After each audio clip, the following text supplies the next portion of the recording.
Assalamualaikum warahmatullahi wabarakatuh. Alhamdulillahirabbil alamin wa bihi nasta'in ala umurid dunya waddin. Wa sallallahu ala sayyidina Muhammadin wa sahbihi ajmain, amma ba'.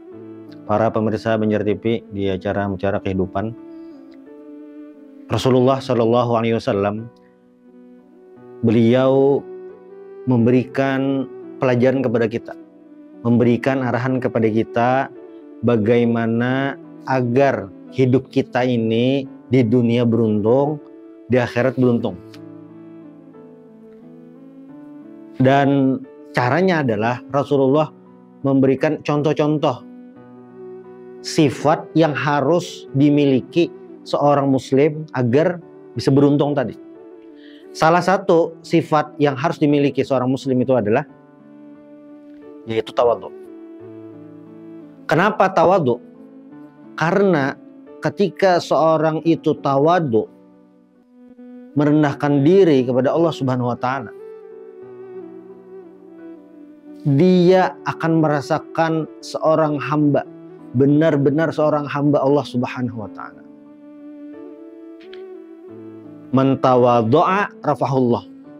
Jadi ketika seorang itu makin tawadhu, maka dia akan diangkat oleh Allah Subhanahu wa taala.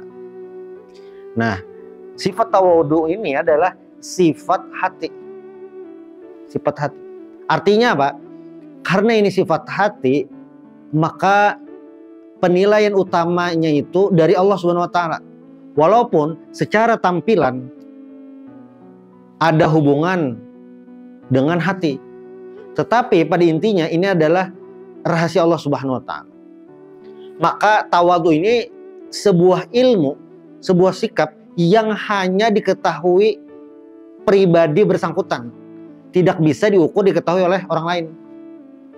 Ada misalnya orang yang jalannya seperti ini, nah, apakah itu pasti tawadhu? Ya kita tidak tahu. Atau sebaliknya ada orang yang jalannya, apakah itu sombong, kiber? Ya kita tidak tahu. Kenapa? Karena ini adalah sifat hati, itu rahasia.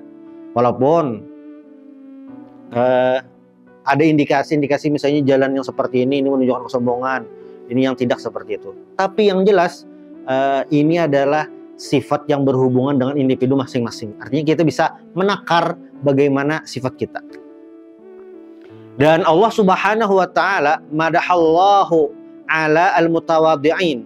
Allah Subhanahu wa taala memuji kepada orang-orang yang tawadhu. Wa ibadur rahman, hamba-hamba ar-rahman Allah, alladzina yamshuna 'alal ardi haunan, yang mereka itu berjalan di atas bumi haunan. Nah ini maksudnya orang-orang tawadhu. Karena tawadhu ini adalah sifat hati, maka sebisa mungkin seseorang itu harus mengelola hati. Jangan sampai hatinya ini ada sifat kiber, sombong. Jadi sifat tawadhu itu harus ditancapkan di dalam hati agar sifat kiber itu tidak bisa masuk. Tentu ada beberapa hal yang membuat seseorang itu bisa sombong atau dia kehilangan sifat tawadhu. Misalnya memiliki posisi yang tinggi. Ketika ada seseorang yang mungkin hidup biasa standar, lalu karena mungkin jenjang karir meningkat, maka pada suatu hari dia mencapai posisi puncak teratas dalam karirnya itu. Nah, orang yang seperti ini ketika dia berada di puncak karir, apapun karirnya, apapun pekerjaan yang dia geluti, hatinya harus tetap tawadhu. Kenapa? Karena hari itu berputar, wa tilkal ayyam nudawiluha bainan nas. Ketika seseorang dia sudah berada di puncak karir dan hatinya pun merasa sombong dengan pencapaiannya tadi, ketika pada suatu hari dia turun dari jabatan tadi, entah masa pensiun atau kejayaannya sudah berakhir, namun ketika hatinya masih merasa tinggi, akan sulit dia menjalani kehidupan. Nah, tapi ketika dia posisi biasa, hatinya biasa tawadhu. Ketika dia berada di posisi puncak, hatinya juga tawadhu. Maka walaupun dia turun jabatan, tidak lagi berada di posisi puncak, dia tidak masalah, tetap bisa menjalani kehidupan. Nah, ini keuntungan yang luar biasa itu. Apalagi kalau kita lihat dalam situasi kehidupan ini, ketika seseorang itu tawadu, dia akan selalu mencari informasi kepada siapapun yang dia temui. Dia akan selalu merasa haus dengan ilmu dari orang lain. Jadi dia akan selalu mengupdate dirinya agar bisa menjadi lebih baik. Karena apa? Dia merasa kurang, merasa belum apa-apa. Nah, ini yang dimiliki oleh orang yang memiliki sifat tawadu.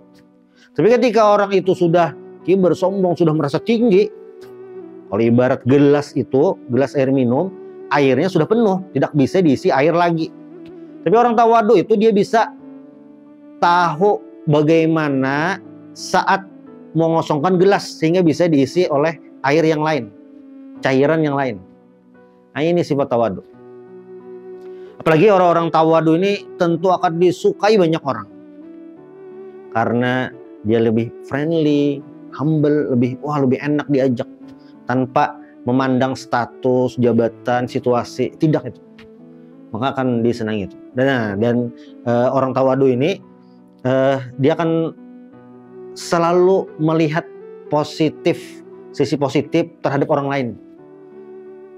Siapapun yang dia temui, walaupun orang itu lebih rendah posisinya daripada dia atau kurang sukses daripada dia akan selalu merasa ya biasa saja itu, tidak merasa lebih itu. Lalu bagaimana orang yang misalnya dari bawaan lahir itu kayak suka narsis, itu bagaimana itu? Apakah harus tawadu juga? Iya.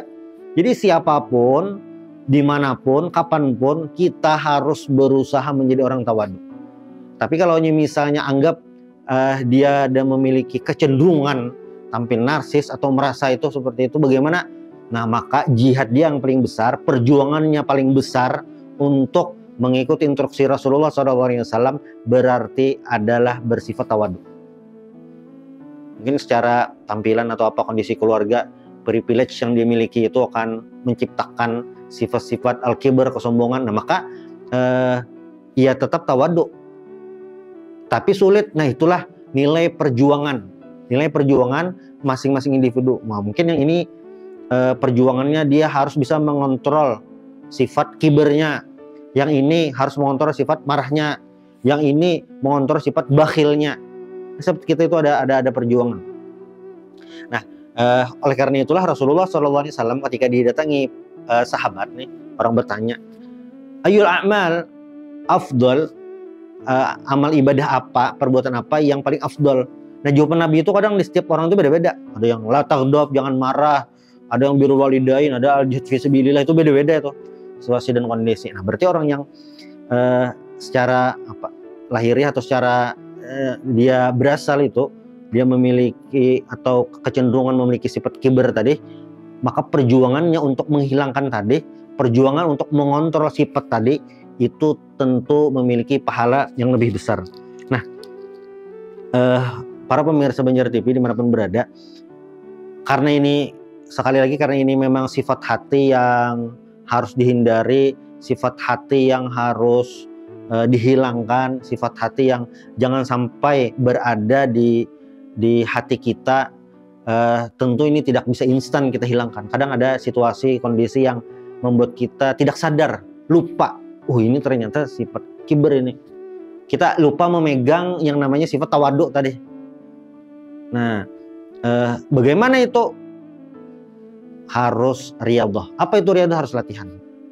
Hari ini kita belajar tawadu, besok belajar lagi tawadu, besok lagi belajar tawadu. Kalau belum bisa secara maksimal kita menerapkan sifat tawadu ini di kehidupan kita, di ucapan kita, bagaimana caranya? Kalau kita tidak bisa maksimal, ya paling tidak kita berusaha sedikit demi sedikit. Seperti kata pepatah, sedikit demi sedikit lama-lama menjadi bukit. Jadi setiap hari kita latihan, lama-kelamaan sifat tawadu ini bisa kita praktekkan dalam kehidupan sehari-hari, bisa sudah menyatu dengan diri kita. Tentu tidak mudah, tetapi tidak ada hasil yang dikhianati oleh proses. Proses itu tidak mengkhianati hasil. Jadi selama kita berproses, selama kita berusaha, maka sifat tawadhu ini akan menjadi milik kita, akan menjadi sifat kita sehari-hari dalam kehidupan sebagaimana diinstruksikan oleh Rasulullah Shallallahu Alaihi Wasallam. Dan juga kita selalu berdoa mudah-mudahan Allah memberikan kita hidayah bisa menjadi orang yang tawadhu. Terima kasih. Subhanallah bihamdik. Asyhadu an la ilaha illa anta astaghfiruka wa atubu ilaik. Assalamualaikum warahmatullahi wabarakatuh.